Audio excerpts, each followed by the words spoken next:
¿Dónde es eso? Alguien podría decir, pues es el cielo. Sí y no. Los lugares celestiales incluyen al cielo, pero los lugares celestiales abarcan mucho más. Son todo el reino sobrenatural en donde habita Dios. Y nosotros somos ciudadanos de ese reino, aunque por el momento habitamos esta tierra. Miren cómo lo explica el mismo apóstol Pablo en Filipenses 3:20. Vamos a Filipenses 3:20, por favor.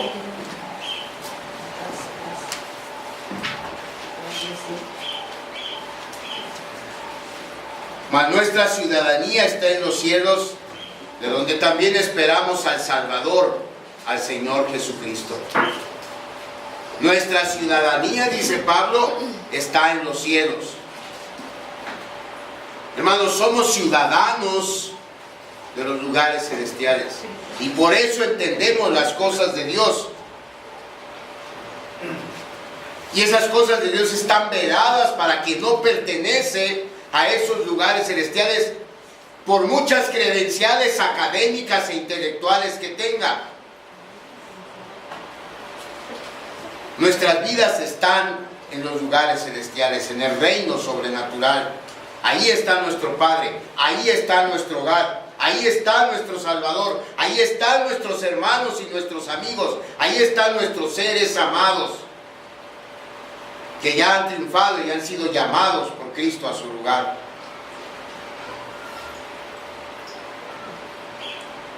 Lo que pasa es que por ahora estamos atrapados en esa tensión del ya y el todavía no.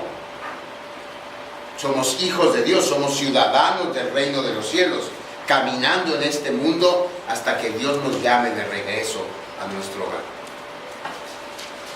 Pero tenemos que vernos así, porque es una realidad. Nosotros no pertenecemos a este mundo, pertenecemos al reino celestial de nuestro Señor Jesucristo. Amén. Y en sexto lugar, ¿por qué Dios nos bendijo con toda bendición espiritual en los lugares celestiales? La respuesta está en las últimas dos palabras del versículo 3. En Cristo. Cuando nos hacemos cristianos, nos hacemos uno con Cristo. Y entonces todo lo que le pertenece a Cristo, nos pertenece a nosotros también. Por eso decíamos al principio que no hay mayor valor, no hay mayor identidad ni mejor identidad que ser parte de la iglesia de Cristo. Porque si somos uno con Cristo y esta unión fue planeada desde la eternidad y fuimos seleccionados para ser parte del cuerpo de Cristo, entonces es indudable que tenemos mucho valor. No solo porque estamos en Cristo, no se nos olvide eso. Tenemos un incalculable valor porque estamos en Cristo. Pablo dice en 1 Corintios 10, por la gracia de Dios soy lo que soy, por la gracia de Dios. Y lo mismo pasa con todos nosotros.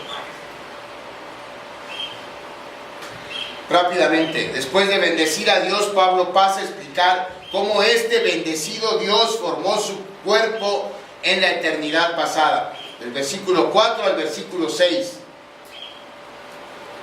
Sigan con su vista, por favor. Según nos escogió en Él antes de la fundación del mundo, para que fuésemos santos y sin mancha delante de Él, en amor, habiéndonos predestinado para ser adoptados hijos suyos por medio de Jesucristo, según el puro afecto de su voluntad, para alabanza de la gloria de su gracia. Hasta ahí. Esta parte es la primera sección de esta larga oración que termina en el versículo 14 y que explica el plan eterno de Dios para el cuerpo de Cristo, que es la iglesia. Esta primera parte de los versículos 4 al 6 explica el tiempo pasado de este plan, que es la elección. Y como vamos a ver luego, del versículo 6 al versículo 10 explica el presente de este plan, la redención. Y luego del 11 hasta el 14 explica el futuro, que es nuestra herencia. Entonces este plan se divide en tres: la elección, la redención y la herencia: pasado, presente y futuro. Hoy vamos a enfocarnos en el aspecto pasado de este plan. No todo el aspecto, solo el primer punto, porque fíjense, el pasado de este plan tiene 7 aspectos y no los podemos ya ver ahora. Vamos a ver el primer punto nada más, y los 6 restantes los vamos a ver Dios mediante luego de la visita de nuestros hermanos de Indianápolis, porque obviamente el próximo domingo vamos a tener que estar predicando y al mismo tiempo traduciendo, y entonces tenemos que, de hecho ya gracias a Dios ya tenemos el sermón, y es un sermón muy conciso. Así es que si usted se queja de que el pastor hace sermones largos, venga el domingo que entra. Venga el domingo que entra y verá que el pastor también puede predicar sermones cortos. Que se va a hacer largo porque se va a hacer doble. Es decir, yo voy a decir en español y luego Diosito lo va a decir en inglés. Pero como quiera va a ser mucho más corto que cualquier otro. Pero luego me voy a desquitar y en 15 días vamos a ver los otros 6 aspectos de o los otros 6 puntos de este aspecto pasado del plan de Dios, ¿ok? Bueno,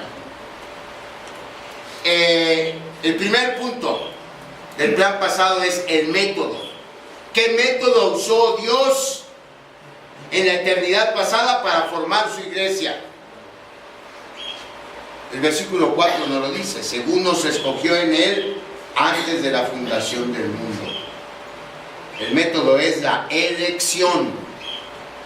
Dios nos eligió para formar parte de su iglesia. La razón de alabar a Dios en el versículo 3 es porque es absolutamente abrumador el hecho de que un Dios santo, un Dios sabio, un Dios justo, un Dios de amor haya escogido a gente como ustedes y como yo para ser parte de su iglesia.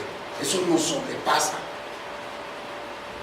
Y la única respuesta racional es alabar a Dios por esa elección.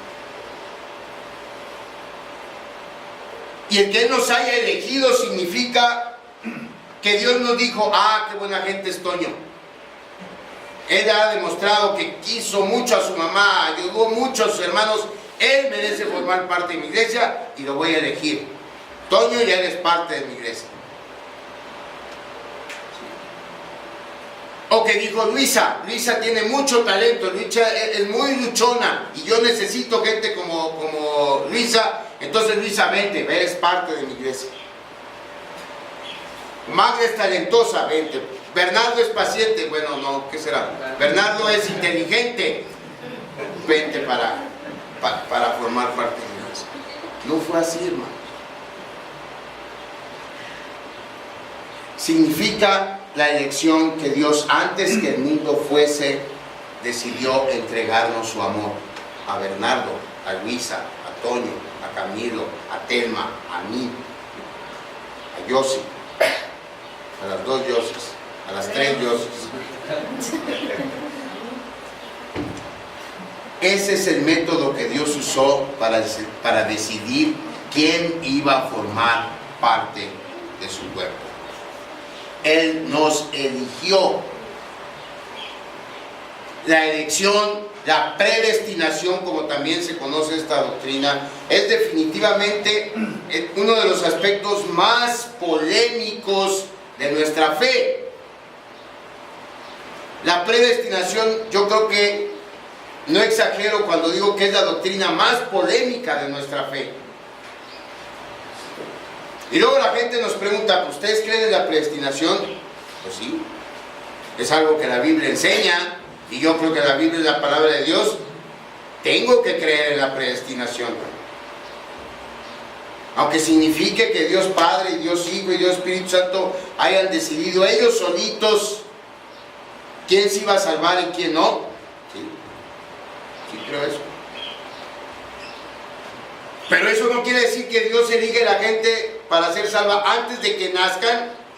Sí significa eso. ¿Y ustedes creen eso? Absolutamente. Al menos yo lo creo. Y espero que todos los que estemos aquí lo crean, porque si no lo creen, entonces algo he hecho mal. Yo creo absolutamente que la Trinidad, Dios Padre, Dios Hijo y Dios Espíritu Santo escribieron antes de la fundación del mundo en el libro de la vida quiénes habrían de ser salvos. Y luego planearon cómo los iban a salvar sin que faltara ni uno de ellos, ni que sobrara ninguno de ellos. Y lo lógico es que preguntemos, bueno, ¿y el libre albedrío? Para empezar, el libre albedrío no es un término bíblico.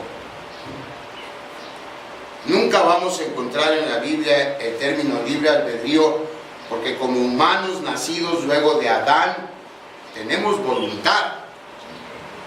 Pero esa voluntad no es libre. Esa voluntad está esclavizada al pecado. Y vamos a explicar luego en los otros puntos cómo es que Dios nos libera nuestra voluntad y no somos más esclavos del pecado. Pero ahorita el punto es que no hablemos de libre albedrío, porque la Biblia no enseña el libre albedrío, enseña la voluntad. Entonces tenemos capacidad de elegir, eso sí enseña la Biblia. Y el Señor Jesús lo dijo claramente: venid a mí todos los que estéis trabajados y cansados, que yo os haré descansar. Y también dijo: el que viene a mí, yo no le echo fuera. Claramente entonces la Biblia enseña que nosotros elegimos creer a Cristo voluntariamente. Nadie nos torció el brazo para elegir a Cristo. Nosotros elegimos creer en Cristo. Eso enseña la Biblia. Pero también enseña que Dios nos eligió para creer en Él antes de la fundación del mundo. Dos cosas opuestas entre sí, opuestas, no contradictorias, ojo.